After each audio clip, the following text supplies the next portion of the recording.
invented by Sega. When would you say the arcade industry peaked? Well, culturally, I think the arcades probably plateaued sometime in the late 80s or early 90s. In the mid-2000s, there were still plenty of great games kicking around at local theaters and arcades. And some really great games were coming out around then, like Marvel vs. Capcom 2, House of the Dead 2, Star Wars Trilogy, the list goes on. All of these games were offering these really exciting 3D experiences to jump into anytime you stop by a local movie theater. I've always felt like this generation of 3D arcade games has been somewhat underappreciated, with so many great games being left behind if they didn't manage to be ported to consoles like the Dreamcast. Not all of these games were hitting it out of the park every time, but they were all really interesting, and they might not be appreciated as much as they should be.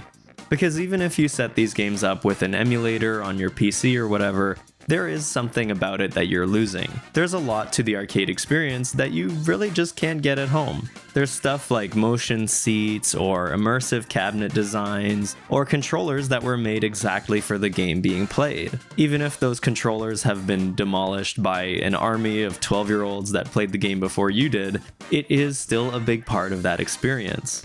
I've got a lot of love for this generation of arcade machines, and it introduced me to some of my favorite games from around that time, including today's subject, Cyber Troopers Virtual On. Cyber Troopers Virtual On, or just Virtual On, is a series of mecha fighting games developed by Sega, created by Sega AM3 for the Model 2 arcade machines. In Virtual On, you take control of one of 8 Virtuaroids that do battle in 3D arenas. But the coolest thing about Virtual On was that it was played with this special twin stick setup, with 2 buttons on each side that corresponded to each weapon in your hands. So for example, if you're playing as the main character Temjin, your right hand will use a beam rifle and your left hand will use a bomb. Pressing them both together will swing your sword. The game plays like a typical fighting game where you face off against a set of other CPU-controlled opponents or fight another player in the opposing seat of the cabinet. While I don't have too much experience with the later entries in the series, playing Virtual On in the original arcade cabinets back in the day was just amazing. Something about this game was just really appealing for me and my brother at the time, and I remember going to the arcades or whatever, any place that had a Virtual On, and we would hop on, throw in a quarter, and then get kicked out in 3 minutes by the 3rd level. It was an arcade game after all, but at least you had a chance to mess around with it in the short few levels that it let you go through. The cabinet was this big, colorful, inviting machine that had bright pink and blue colors on it, and a big Virtual On in bold lettering. It looks a bit cheap and dated looking back at photos online, but the graphics and controls really helped create this sense of immersion. It was just hard to forget that twin stick setup, and it just made you feel like you were actually controlling a giant robot. I could never forget that bass guitar loop in the demo screen that just keeps playing, showing you all the robots, and you'd sit down, get a hold of the triggers and press them a little bit, and then get splashed by this giant white screen on this big CRT in front of you.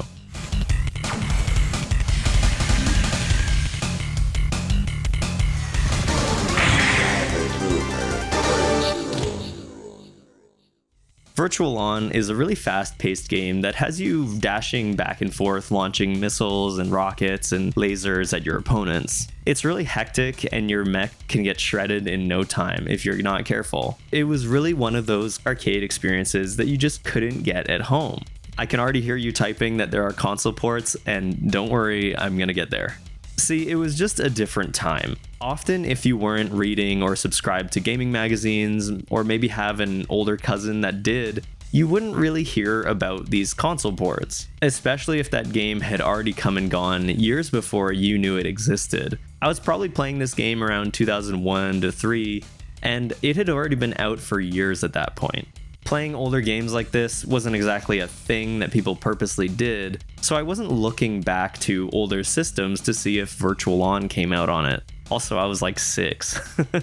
So we would go on and we would play Virtual On for a bit, and then we would go home and not even think about there being a possible Sega Saturn port released 5 years ago. And as a kid in like 2003, I don't even think I knew what a Sega Saturn was.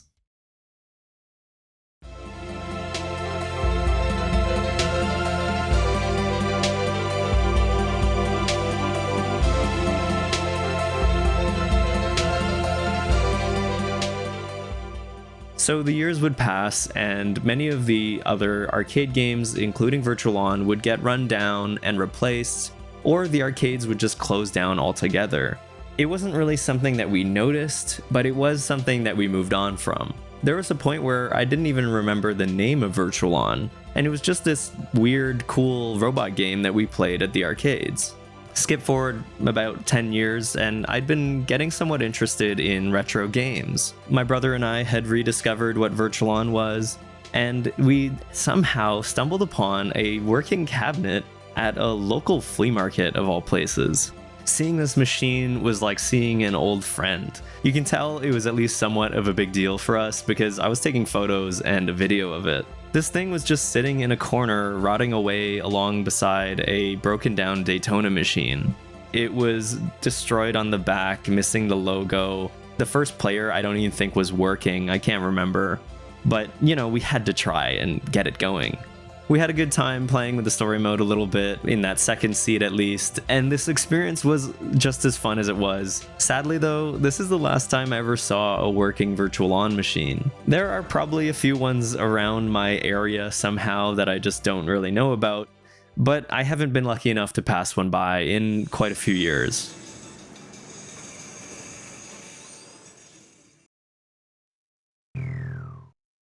This version is not a simulatory system. All data user bits will be transferred to the deployed virtual system memory bank. So, 20 years after seeing it in the arcades, and 10 years since seeing the cabinet at all, I'm here to talk about Virtual On once again. Sega, of course, published a few ports of Cyber Troopers Virtual On over the years. There was one late into the PlayStation 2's life that was exclusive to Japan, and I was actually really close to buying a copy when I was there, but I just didn't pull the trigger. I still kind of regret not picking it up. The game has also been re-released a few times on more modern consoles, including an appearance in one of the Yakuza games. The problem is that these versions try to emulate the twin sticks on a controller, and it just isn't quite the same. But there was a Sega Saturn port that I mentioned earlier back in the 90s. So what I have here is an original Sega Saturn, a copy of Cyber Troopers, and a twin-stick Saturn controller designed exclusively for this game. This thing is so awesome. It feels about as close as I can remember to the original twin sticks with the big red triggers and the 8-way gates on the control sticks. So let's just jump into Virtual On Saturn and see how it plays.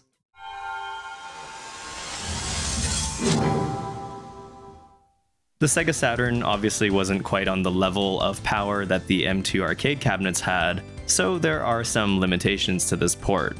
The character models and general graphical detail are a lot more pared down, and there is a drop in performance. But the Sega Saturn was not going to outcompete a giant arcade cabinet, so I think they did a really great job capturing the aesthetic of Virtual On here. I did read an old interview with some developers from the game, and they were talking about their challenges moving the game to the Saturn. The arcade version actually used two M2 boards, and I'm not sure exactly how they work, but they did allow them to have lots of explosions and projectiles in the original game. So they had to find a way to make big attacks maintain a steady performance on Saturn. There was also an issue with the render resolution, and the Saturn version has a much lower resolution that creates a much more pixelated look. My capture isn't really doing this version of the game any justice though, and I think it looks really good on a CRT still. It's obvious that there were some concessions made, but it's really still just Virtual On.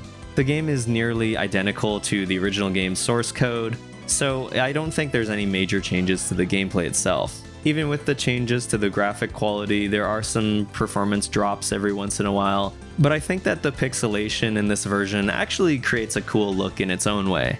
It really doesn't matter what version of Virtual On you're playing, because this game's aesthetic is still amazing and aged really well in my opinion. I think part of it is probably due to the limitations of the era, but the UI and character and environment design is just really appealing to me.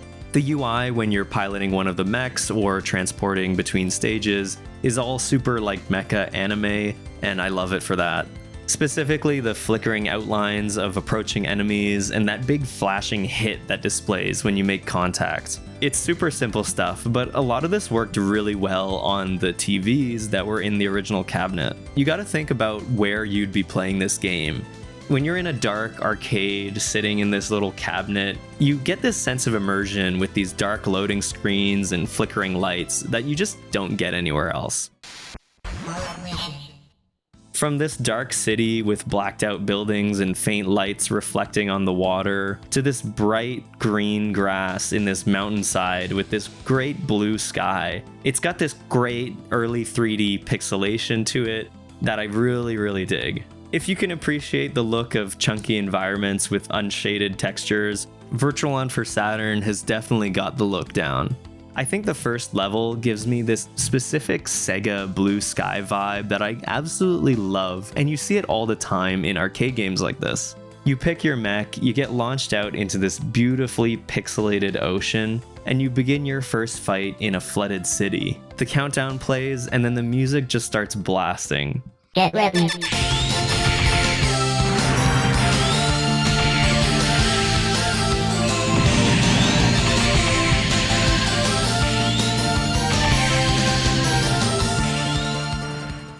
It's also great, and it makes you feel like you've landed in your own little mecha anime, sliding around, blasting stuff. It's too bad though that the first level is made to be so easy that you don't even hear the second half of the song, but it's a really good track. The rest of the soundtrack is actually also really great. It's very synthy and exciting, just like a good arcade game should be. Have a listen for yourself.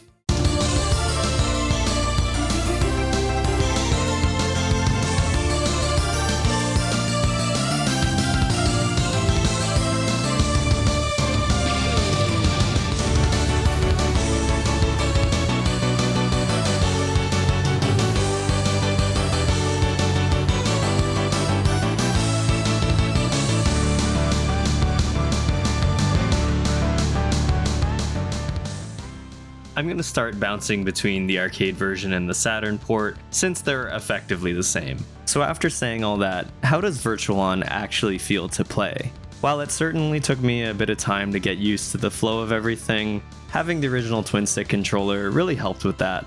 It's not that the default pad controls are actually that bad, but having that experience as a fan of the arcade game was so much better.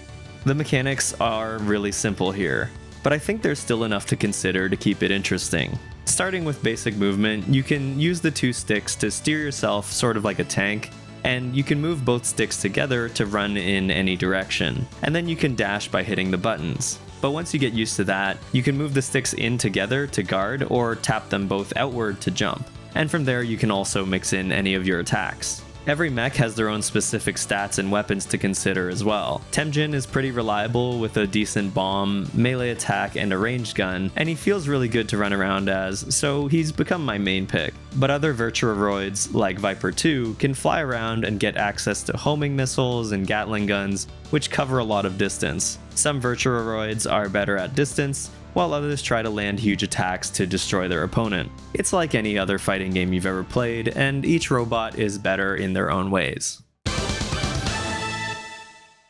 Once I had enough time getting used to the game and getting a feel for things, I started to pick up on some of the more advanced things you can do as well. It's not super technical, but you can do some melee attacks when you're in close range, and also bait them out with the guard.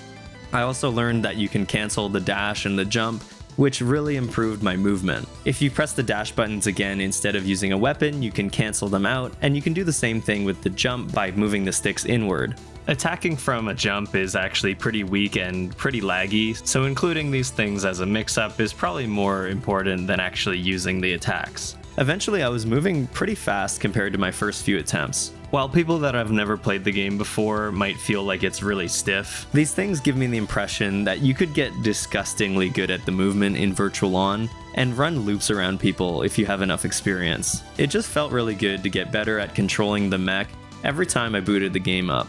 Cyber Troopers Virtual On feels great as a button mashy arcade experience, but these little touches to the movement give it a bit of much needed skill expression. Being able to play against each other in the original cabinet was a really important part of the original game. The Saturn version also actually supports 2-player versus modes as well. It is admittedly pretty limited compared to the arcade version, but I tested it out with my brother and it was actually pretty fun. Even if it is a bit laggy and not the prettiest, I think if we played this back in the day as kids, we would have gotten a lot of time out of it. As it is now though, it's a bit hard to stay engaged for a long time. We also went through the arcade mode together on normal, and even though we had to take a few continues along the way, beating the game was pretty manageable. Neither of us had ever cleared that final boss, so seeing that was a little bit of a bucket list moment, I suppose. Mission complete. Virtual operation system interruption. Player data freeze. But I wasn't quite done with the game yet. Having this full setup at home made it a lot easier to properly learn how to play the game. It's a completely different experience playing this game as a kid in an arcade compared to now being an adult having access to infinite continues and the original twin sticks. You know, you just don't freak out when you're getting attacked by a bunch of bombs and stuff like that, you know? I found out that there's actually a secret boss that you can get by apparently doing badly. I don't really understand how you access this thing. It's a weird sort of fight because every time that you fail at it, it actually gets easier. So it's not like it's trying to prevent you from getting to the second half of the game. I guess maybe in the arcades it was there to eat quarters. But you can also beat the game on hard mode to unlock them as a playable character. I went through the story mode as Tenjin on hard, and it was actually not too bad after I'd learned how to cancel my dashes and that sort of thing. The bonus boss is incredibly busted, as all secret bonus characters should be. I got through the story mode in 5 minutes with them. I saw that the PS2 version apparently lets you play as the final boss there as well. As far as I know, that's pretty much the extent of the Saturn version, but I really had a good time learning how to play the game and getting through it on hard mode. It's a lot of fun because it lets the first two fights in the arcade mode actually put up some resistance, and you can learn how to properly use the movement and flex your ability to fight these things. After playing it on hard mode, I kind of wish the bots could go even harder, and I actually decided to go and play the arcade version in Yakuza Kiwami 2. I was immediately surprised how much difficulty I was having getting through the last 2 or 3 fights. While it wasn't the worst experience in the world, I really struggled to get through the Fei Yen bot. This might sound like a crazy excuse, but I kind of think that it's part to do with the controller. It's not like this version is really that different at all. I don't really know what they were thinking, having it so that you can have the twin stick set up, but also not use the face buttons, because using the R1 and R2 buttons instead of the face buttons and the triggers makes it so that you're actually creating a bit of a claw grip. Partway through I swapped to the default controls, which are a lot more similar to how the Saturn pad controls were, and it was a bit easier that way. Good port of the game, not the best controls. Maybe if you just remap it, it would be okay. But at least if I run into this game again at an arcade someday, I'll be ready.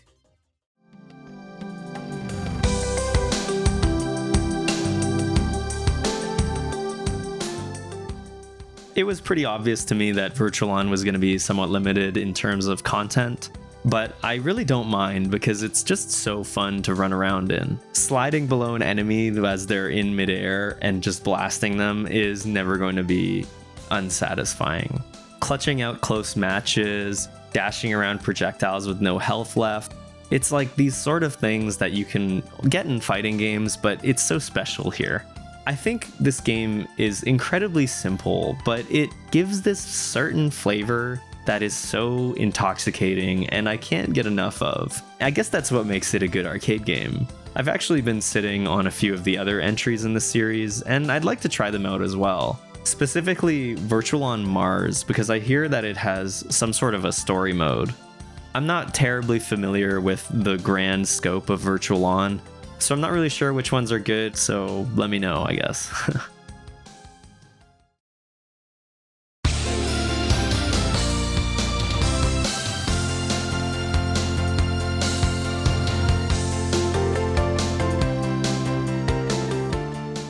I do hope that you enjoyed looking back at the original Virtual-On here, and I'm happy that I got to share what made this game so fun and memorable to me. The series is infinitely more popular in Japan, so I'd assume most people that are watching this channel aren't super familiar with it. My best bet would be that you played it in the Yakuza games and got frustrated by the controls and then moved on. I guess I should have touched on that stuff more, but yeah, the controls can be a little bit stiff. You just gotta hammer the sticks and the buttons and get it to go. If you're familiar with this one though, at all, let me know, because I'd love to hear of other people that have played it, especially in the arcades.